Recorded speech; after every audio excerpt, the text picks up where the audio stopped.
Hello বন্ধুরা, welcome back to my channel রাখি kitchen. আর আজকের আপনাদের সঙ্গে আমি শেয়ার করছি পটল চিংড়ি। তো পটল চিংড়ি বানানোর জন্য আমি কিছু পটল আর আলু দেবো, তাতে আলু কেটে রেখে দিয়েছি আগের থেকেই। আর আমি এখানে মাছ চিংড়ি মাছ আমি একটু বড় সাইজের নিয়েছি। তো মাছগুলো আমি ধুয়ে ফ্রেশ করে রেখে দিয়েছি। তো আমি এখানে হলুদ আর নুনটা মাখিয়ে নেব। আর কড়া আমি আগের থেকে তেল দিয়ে গরম করে নিয়েছি। তো আমি এটা মাখিয়ে নিয়ে আমি মাছগুলোকে ভেজে নেব।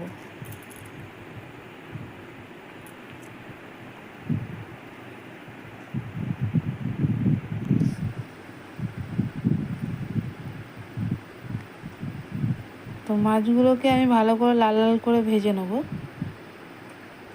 দেখতেই পাচ্ছেন আমি এখানে মাছগুলো অনেকটাই হয়ে এসছে। এবার একটু নেড়েচেড়ে আমি তুলে নেবো মাছগুলোকে।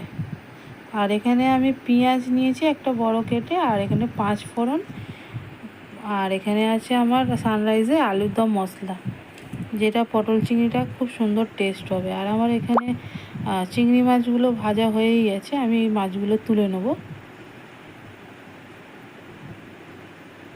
তো মাছগুলো আমি তুলে নিয়েছি। এবার আমি ফোড়নগুলো দেবো। 5 ফোড়নটা আমি দিচ্ছি ফোড়ন, একটু নেড়ে চেড়ে নিয়ে আমি তেজপাতা দেবো ফোড়ন। তারপরে আমি এর মধ্যে শুকনো লঙ্কা দেবো। তারপরে আমি এতে পেঁয়াজটা দিয়ে দেবো, একটা পেঁয়াজ কাটা ছিল, পেঁয়াজটা দিয়ে দেবো। দিয়ে আমি এটা হালকা লাল মতন ভেজে তার মধ্যে আমি পটল আর আলুটা দিয়ে দেবো। তো পটল আর আলুটা আমি দিয়ে দিয়েছি। দিয়ে এটা ভালো করে অনেকক্ষণ ধরে একটু ভাজা করে নিতে হবে।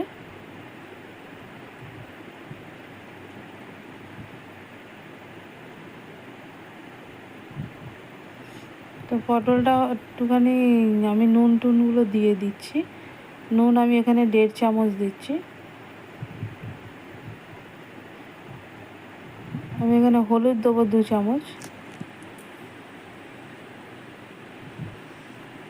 নুন হলুদটা যাতে পটলের সঙ্গে ভালো করে নুনটা মিশে যায়, ওই জন্য আমি নুন আর হলুদটা দিয়ে দিয়েছি। দিয়ে আমি একটু ভালো করে ভাজবো।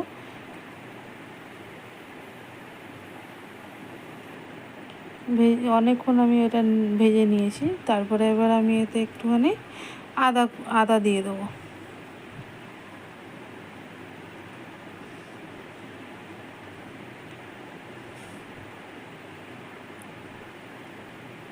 তারপরে আমি এতে দিচ্ছি জিরে গুঁড়ো, আর এতে আমি দিচ্ছি লঙ্কা, 1 চামচ লঙ্কা, 1.5 আর একটুখানি লঙ্কা দিলাম, কেন অনেকটা পটল আছে ওই জন্য।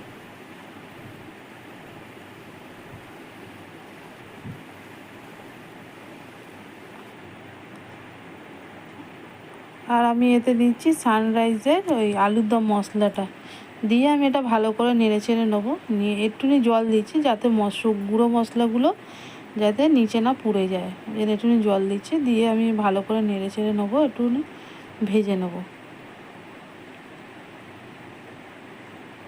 ভেজে নেওয়ার পরে আমি একটুখানি এর মধ্যে চিংড়ি দিয়ে দেবো।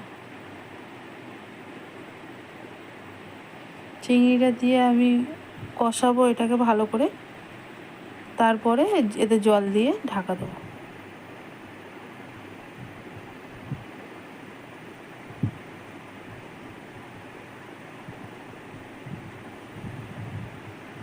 আমার এটা অনেকক্ষণ ধরে কষানো হয়ে গেছে। আমি এবার এতে একটুখানি চিনি দেবো।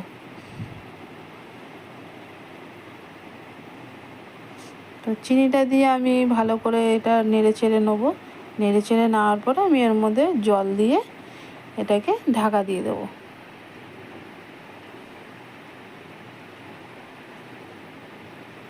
জল দিয়ে ভালো করে এটা নেড়ে চেড়ে আর ঢাকা দিয়ে দেবো।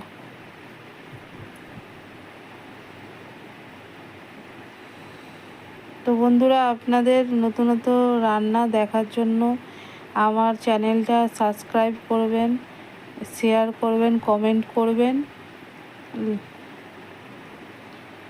এবার আমি এটা ঢাকা দিয়ে দিলাম। তারপরে আমি 10 মিনিট পরে আমি এটা খুলে দেখব।